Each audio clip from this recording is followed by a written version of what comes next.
Kasih karunia dan damai sejahtera Allah Bapa kita dan anaknya Tuhan Yesus Kristus menyertai saudara. Amin. Shalom, saudaraku yang terkasih, di dalam nama Tuhan kita Yesus Kristus, bisa menyapa saudara di tempat saudara berada hari ini dalam dimensi yang berbeda, tetapi dalam dunia yang sama. Sebagai insan yang diciptakan untuk Tuhan sebelum melakukan rangkaian aktivitas kita pada hari ini, marilah kita mengawalinya dengan memuliakan Tuhan lewat pujian kita dan mendengarkan firman Tuhan.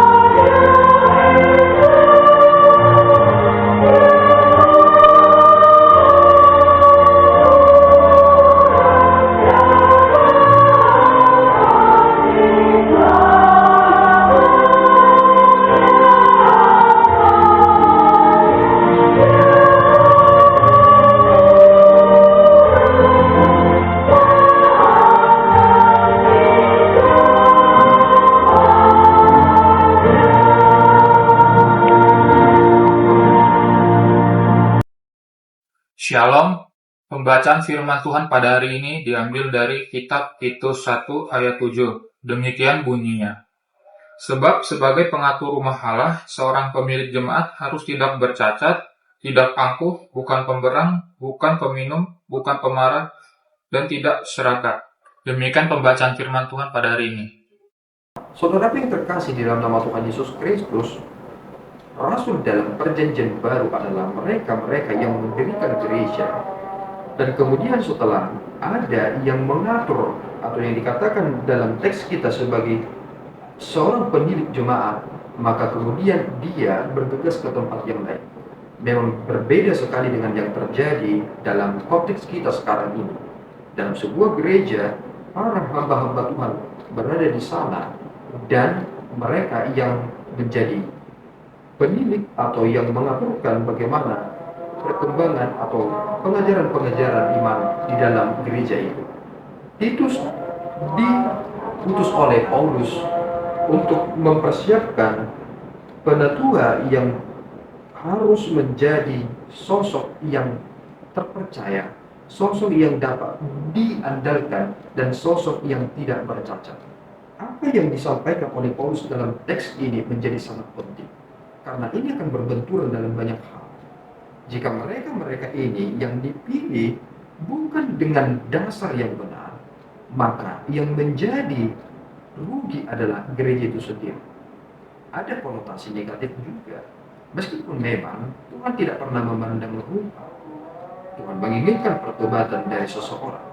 Tetapi bagaimana jika seseorang itu memang tidak akan pernah bertobat dan karakternya akan seperti itu? Tentu gereja itu akan mengalami kemunduran dan akan terjadi kesusahan yang luar biasa.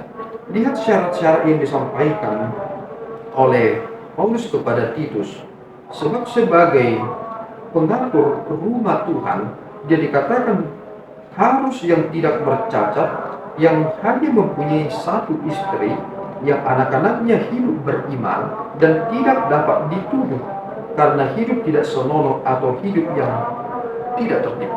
Mengapa demikian? Karena sebagai pengatur rumah Allah atau sebagai seorang pemilik jemaat harus tidak bercacat.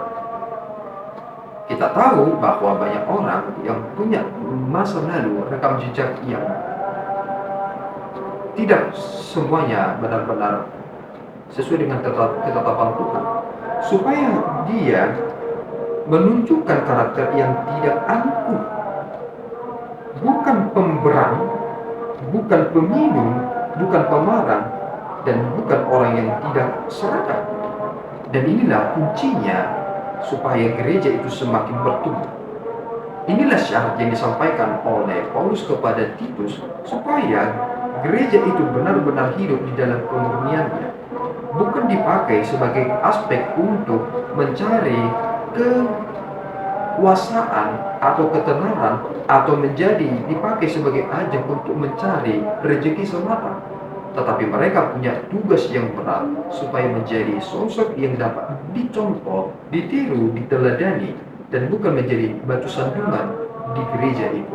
Mari kita memikirkan tentang hal ini, supaya kita juga di tengah-tengah keluarga kita tidak menjadi batu sandungan, tetapi menjadi berkat. Karena kita menjaga diri kita tidak bercacat, kita bukan menjadi seorang yang pemberang, bukan seorang yang angkuh, tetapi menjadi seorang yang suka memberi tumpangan, suka akan yang baik, bijaksana, adil, saleh, dapat menguasai diri dan berpegang kepada perkataan yang benar. Inilah kita, dan inilah yang dipersiapkan oleh hamba-hamba Tuhan, oleh Allah sendiri, supaya kita menjadi sosok yang dapat diposisikan dalam hal yang penting ini. Kiranya Tuhan menolong saudara. Amin. Kita berdoa. Tuhan, terima kasih atas berkat. Kami semakin mengerti dan memahami terkait tentang bagaimana segala sesuatu itu dipersiapkan, bahwa apa yang adalah baik harus dikerjakan oleh mereka yang benar-benar baik. Tuhan yang memiliki otoritas dalam panggilan itu, dan kami yakin bahwa Tuhan juga yang telah menetapkan dan menentukan. Bimbing kami ya Tuhan, supaya kami tidak sembarangan dalam hal bertindak, tidak gegabah dalam hal berucap, supaya tidak menjadi persoalan dan menjadi batu sandungan kepada siapapun. Biarlah ya Tuhan, hidup kami dikuasai oleh firman-Mu, dikuasai oleh Roh Kudus, sehingga kami boleh menghasilkan buah-buah roh yang benar-benar dapat dinikmati banyak orang. Terpuji Engkau Bapa, di dalam Yesus kami telah berdoa dan mengucap syukur. Anugerah Tuhan kita Yesus Kristus, kasih setia Allah Bapa kita, dan persekutuan Roh Kudus menyertai saudara. Amin. Tuhan Yesus memberkati.